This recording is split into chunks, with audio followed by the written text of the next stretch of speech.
scream from the ski like paddle, paddle, and I just kept paddling, and you had the whole cliff just like starting to scream.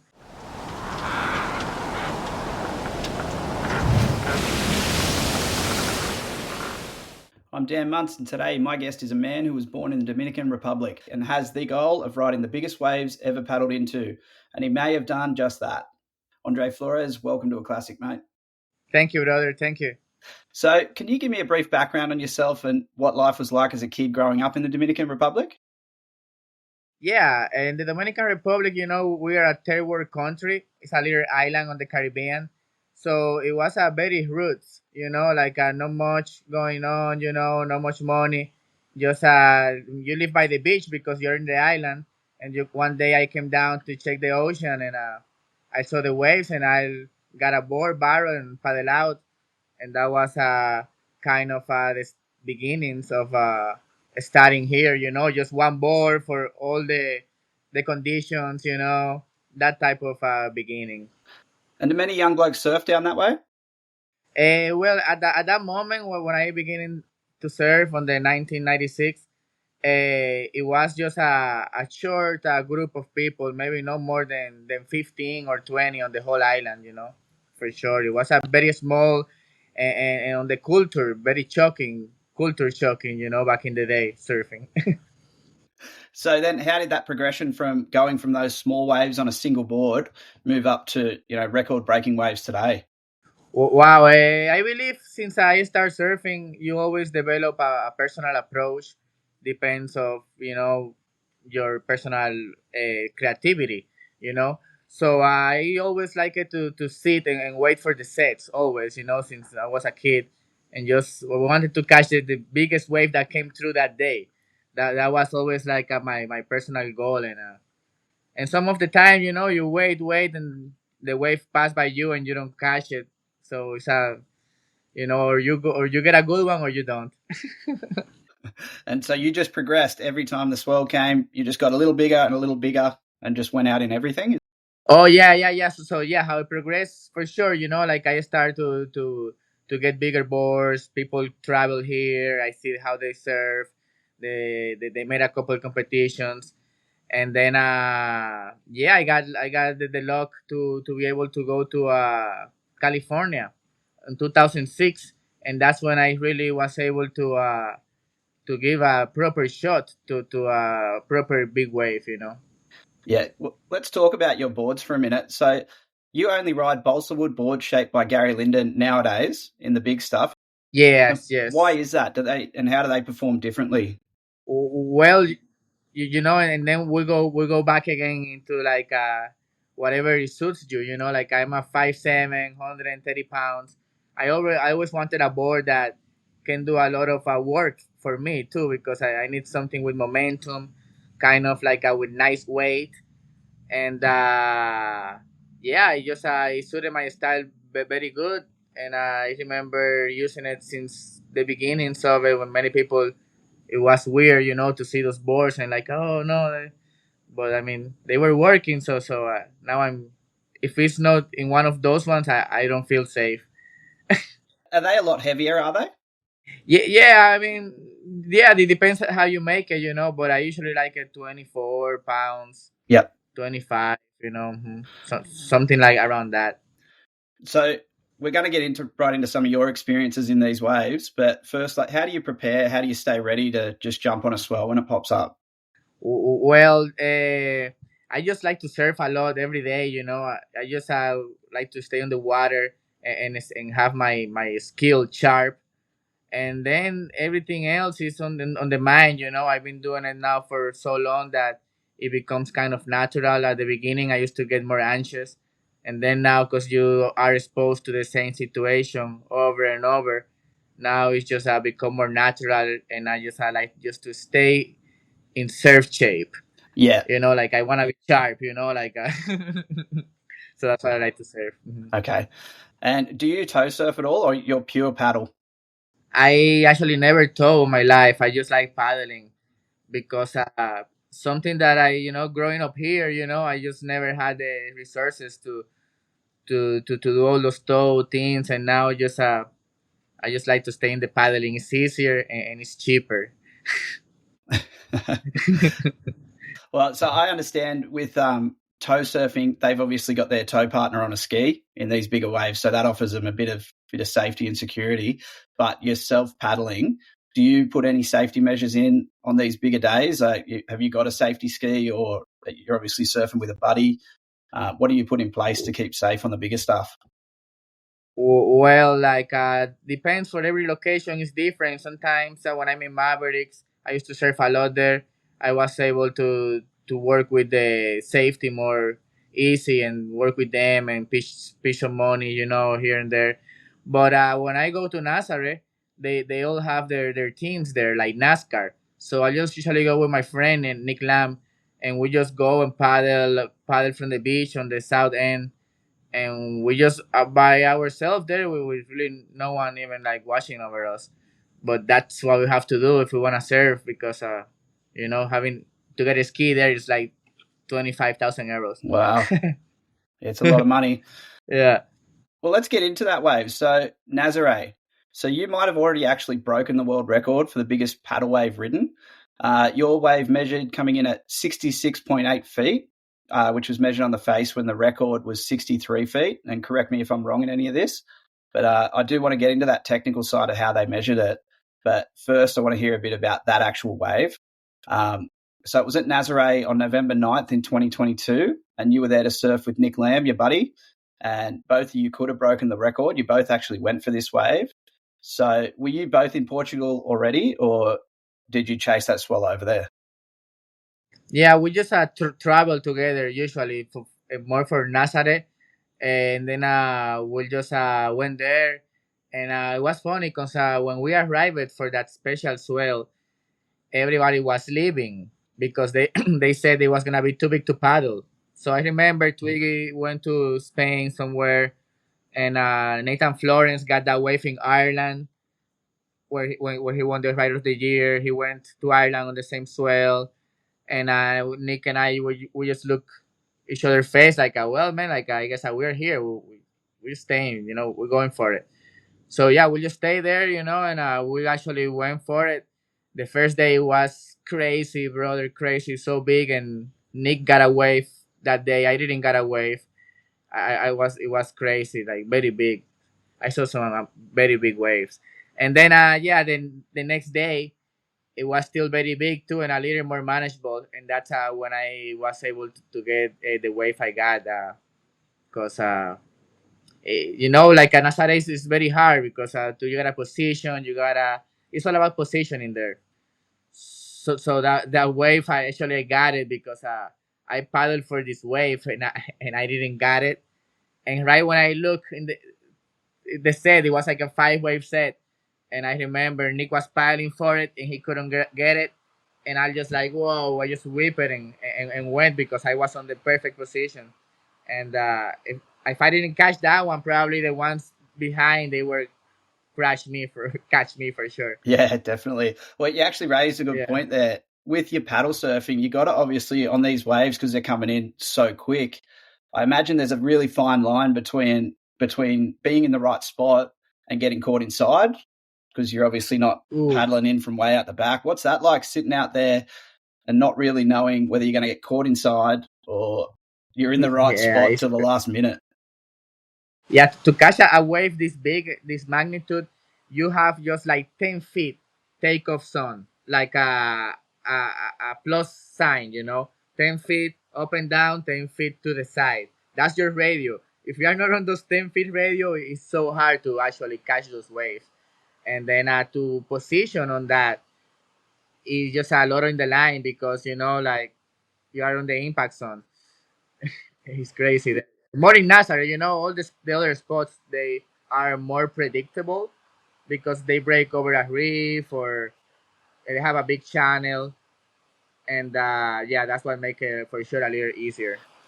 And how are you lining yourself up? Are you lining yourself up based on landmarks, or how do you know you're within that 10 by 10 feet radius? Yeah, in Nazareth specifically, it's like a three peaks: first peak, second peak, and third peak. And usually we like to go from first to second. and then there is some points I see on land, some houses, and then I manage how far I am according to the farol of Nazare, and then I see other windmills on the side. It's kind of like four different marks I have to like make sure I'm where I wanna be. Right. So just take me back a little bit. So you paddled out this day. Like, can you walk me through that experience? Because that must be just as insane as the wave itself. But how are you timing that? And you said you paddled out from, I think it was the South Beach. Is that a bit Yeah. cleaner? Yes, correct. It's just around the farol of Nazareth on the town and then you gotta just time a short break there that it could be 15 foot on the face, on the big, yeah, for sure. And you just gotta like time it and run super fast and paddle super fast. And if you do it right, you can do it with your hair dry. Right. All right. So you're out the back there, you're sitting there, and you went for the first wave, you missed it, and Nick went for the second wave, and he missed that. So you've turned around and paddled in. I've got this video, so I will put it up after. So walk me through, you're paddling into it, and then walk me through what happened through your eyes and what that experience was like, because this thing's huge. Yeah, I remember, right when I like started paddling for the wave, I felt that initial push, and I say, "Oh, I'm actually into this thing," and I just and someone I remember paddled from the ski. I mean, scream from the ski like paddle, paddle, and I just kept paddling, and you had the whole cliff just like starting to scream, and I just catched it, and I start from 0 to 100. Like I start to go so fast and going through some huge bumps with my board is 11.0. 22 inches wide and 4 inches thick. So that thing is like, you gotta take a line because it's a huge board. You cannot move it that easy. And then I just started to went to the first bump. I almost fell. My back foot came off, and I said, "No, I'm not going down." And I just like managed to put my foot back on my board and went into the second bump. And the wave it was growing so tall, I felt like I was going backward because the drop kept going, and then my foot was gonna come off again, and I put it back on, and then when I saw it, okay, oh, I got this thing, and then I felt that thing sucking me back, like getting super hollow, starting to barrel, and I said, well, I'm gonna have to pull in, and I pulled in for a second. I thought I was gonna have an exit, and then that thing just clamped so hard, but it was safer to do that than probably get caught by the lip. So it caught you. It caught you in the end. And then after that, you got caught inside. I think it was three waves, the three following waves.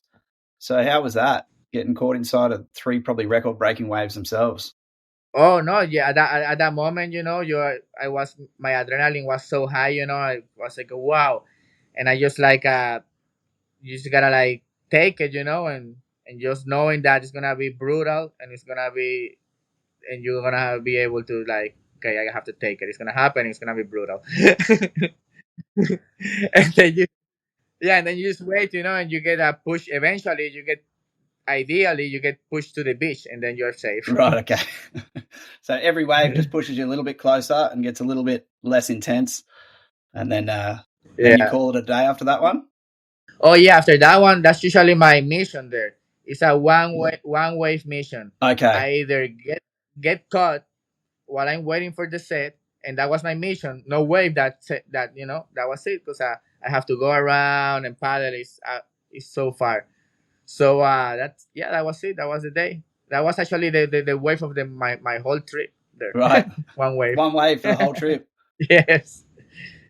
I know this is a tough question because you're obviously not under counting. Did you actually have flotation on that day? Yes, I do. There you have to because it's so much power. Like I believe it's like a twice as powerful as any other big wave spot. Like people, it's hard to explain it. People have to surf it. Sometimes the surfers they doubt the wave. Like, oh no, maybe it looks mushy. But man, those things they are so powerful. I don't know if because it's a wedge and they have twice of power, but yeah, it's brutal. You need that device Right, okay. So you pulled that on these waves. for sure. If you not, you won't come out early enough before the second wave. So what sort of hold down? I know you're not counting, but Do you know what sort of hold down time you're actually looking at when you get caught here? In that specifically way, because I actually studied that footage, it was like maybe 20 seconds or something, or 20, yeah, 22 seconds max, and then like the other it wasn't that bad, the hold down. And so these are potentially the biggest waves anyone has ever paddled into in history. So was there ever a point where you thought you might be in over your head or you're in a bit of trouble or anything like that? In the wave, yeah, in the first bump, where I felt like I was gonna like fall, I was like, wow, if I fall here, it's gonna be very brutal. So I just managed to not fall and hold through, and yeah, after that I started to gain confidence on the rise to say, okay, I got it. And that's why I was able to actually grab my reel and put it into the barrel, and because I said, okay, I got it. And the wave was so perfect, actually. Mhm. So let's talk about this record. So I got a picture here from you, which I'll put up as well. It's got all the technical info on it, which is put together by Douglas Nemes. He's got a Yeah. PhD in oceanography, and he's got all the working out and everything. But the important thing is the final measurements, which come in at the breaking height of the wave being 19.84 meters or 66.86 feet. And the current record is only 63 feet. So this was more than a year ago now. So what's going on with the official record and where's that all standing? Well, actually, this is very funny. Actually, the guy that measured it, he's a very professional doing that for decades, and he used the same method that they used to measure Guinness wave for world record. So he did the same method. It's called standard deviation. They put a tape measure on the back, and you gotta take pictures mimicking the size. That way they can gauge you into the wave. And he told me he loved that actual wave because it was very easy and clear for him to do the scaling and measure it. So anyway, I submitted to the WSL, and they answered me back not long ago, like, oh yeah, you didn't like broke the world record, and I asked them like, okay, cool. So can you tell me how big is the wave? That way I have it for my personal data. How many more feet I need, and they told me they didn't have the measurement. So I don't know. After that answer, I was like, okay, man, I don't have any more words to say. They told me I didn't have the dimensions. So they just said you didn't get the record, but they don't know how big it is. Exactly. So I guess no one knows how big is the wave now, but I did get measured, but it's all good. So is that the WSL who make that call, or is it the Guinness World Records? I believe now before it wasn't through the WSL, the Guinness World Record, but now it's through the WSL. So I believe, I mean, from what I experienced, for sure there is a lot of things going on, that I can't control. I just, you just gotta keep surfing. But yeah, you're gonna keep surfing, and when you catch a wave like that, it's not for sure. I'm gonna catch another one, probably bigger. Yeah. So is there a limit based on that size and how you felt paddling into that wave? Do you think there's a max limit for paddle surfing? Well, in Nazare, I believe I can even catch a bigger one than that one. It's just a matter of to be on the perfect positioning to stroke into the wave, and yeah, I believe for sure I can go bigger for sure. We gotta be glassy too. You have to be glassy, no wind, Right. good conditions as well. Yeah. Okay. Yeah. So I've got another one here, which is Puerto Escondido. So I've got a video of you and Billy Kemper, and Billy Kemper gets the first wave, and you pick up the second wave, which is actually a fair bit bigger. And it's a pretty epic clip, so I'll put that on as well. But tell me about Puerto Escondido and what that's like as a wave. Wow. Puerto Escondido is actually up there with Nazare when it's big. It's some of for me, it's the most challenging wave when it's over 30 foot on the face. It's very challenging and powerful. Puerto Escondido, a lot of respect for that wave. And you can get the best barrel of your life. It's there up to take almost any given day that it reach over that size. Right. Yeah, because you actually Yeah. said in a previous post that Porto is one of the hardest arenas in the world. And I actually just did a podcast with Matt Bromley, and he was talking about his where he nearly got scalped, which is a pretty heavy story, which Wow. definitely backs up that statement. But what about it makes it so difficult and dangerous? Well, there you have to be like a ninja, man, because so fast and like technical. And you have I ride like 10-foot board usually to be able to catch those big ones. The drop is, you have the offshore winch usually. The drop, you're knifing a 10-foot board. You have to surf at high performance, very high performance that wave, the most high performance for sure. Right. Okay. And that one Yeah. you caught after Billy Kemper's wave. So a lot of people called that the wave of summer for that year. So can you walk me through that? Yeah, that wave. I've been going to Puerto Escondido like since 2010 every year, man, a few times. It's just a so hard wave, and you need to be so lucky and obviously learn. You gotta know how to surf to make a wave like that. Anyway, that wave was a day that everybody, oh, it's very bad. It's very bad day. I remember 2 days after that it was gonna be the Puerto Cup contest, the big wave contest, and yeah, but that was the biggest day of that run of swell. And yeah, that was Greg Long had a wave right where we were sitting, far bar rides in the morning was epic, looking like Indo, but like 30 feet. And then this specific set, Billy Kemper got a sick one. I couldn't see it because he for sure was down. He was using a smaller board, had a different approach that day. And yeah, he's the master. He rode it to the perfection and made it out. And then yeah, I got lucky, and then I got into this one thinking that it was a shoulder, and the drop was kind of technical, airdropping a little knife in it, and then you stood up. I remember I pumped it kind of high. I mean, enough that I thought, but it couldn't go higher, I guess. And I think it was just perfectly. I remember that wave just opening perfect, like, oh yeah, this thing is so easy.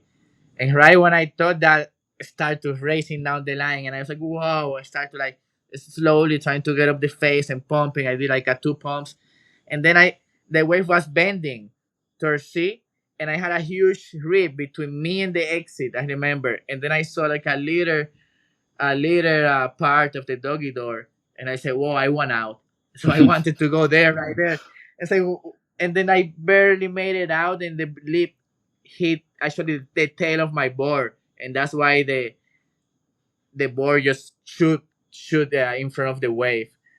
But yeah, that was a special wave for sure for me. Like I can't wait to get another chance of that same experience that way. Maybe I can do something different. Yeah. So when you go from riding 60-foot Nazare to then say 30-foot Puerto Escondido, are the skills transferable, or are they just like, does it make it a lot easier to surf Porto, or are they just totally different waves and got to be ridden totally differently? For sure, they actually it's a different equipment as well. You want a little more high performance board in Puerto because wave is faster and you gotta like a pump inside the barrel. In Nazare, I'm usually just go for like the biggest paddling wave, so that's why I have an 11-foot board that is just live in Nazare. That doesn't travel anywhere in the world.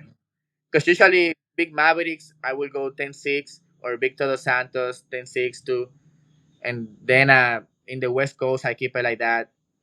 But yeah, Nazare is when you need those massive boards for sure. And so obviously you got to fund all this sort of stuff. And outside of big wave surfing, you've got your own business called Back to Basic, which makes, I believe, a world first in sunscreen. So what's that about? Can you tell me about that?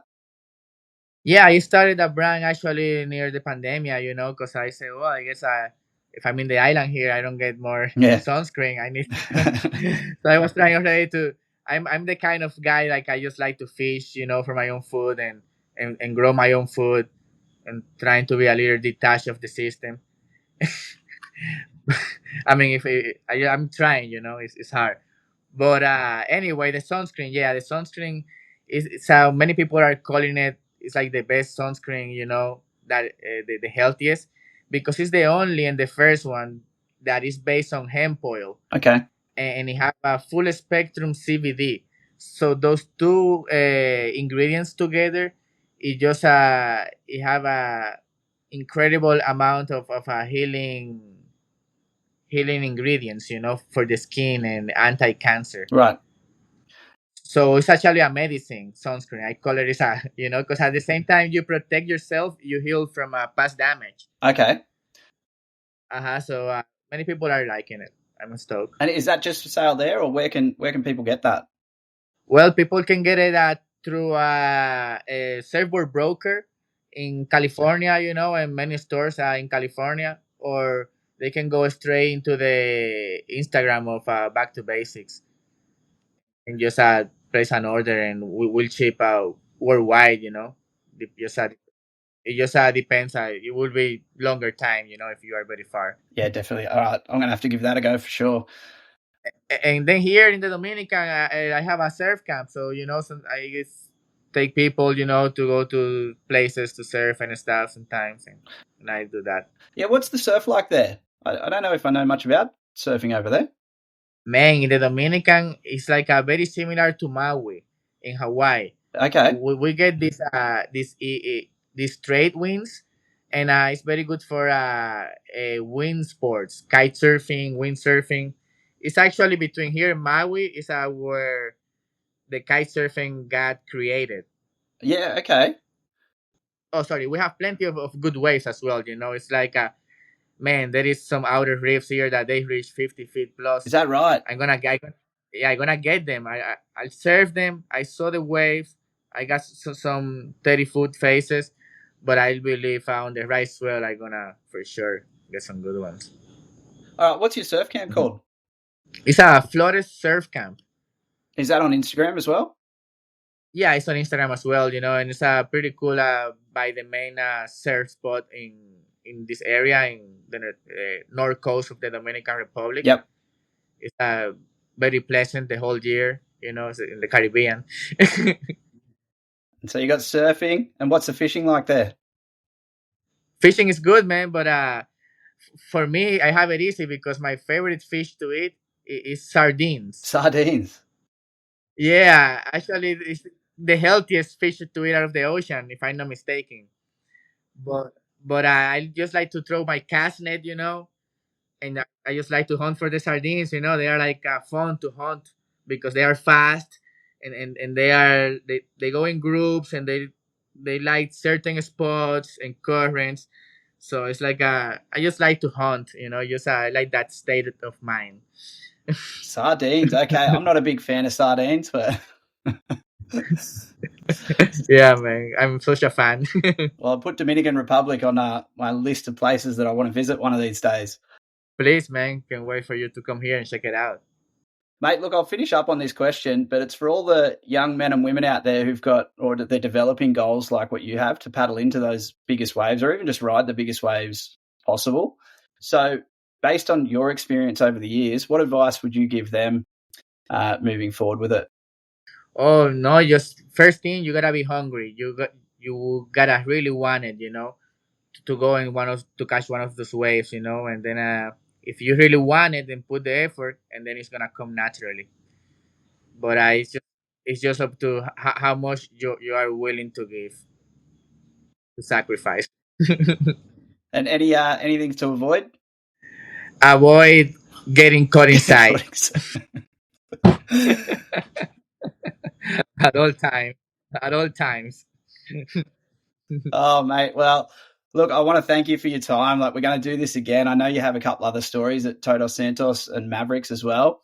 So we'll save them for a later date. But look, it's been a pleasure. And look, anyone who wants to check you out on Instagram, it's Andres Flores, go big.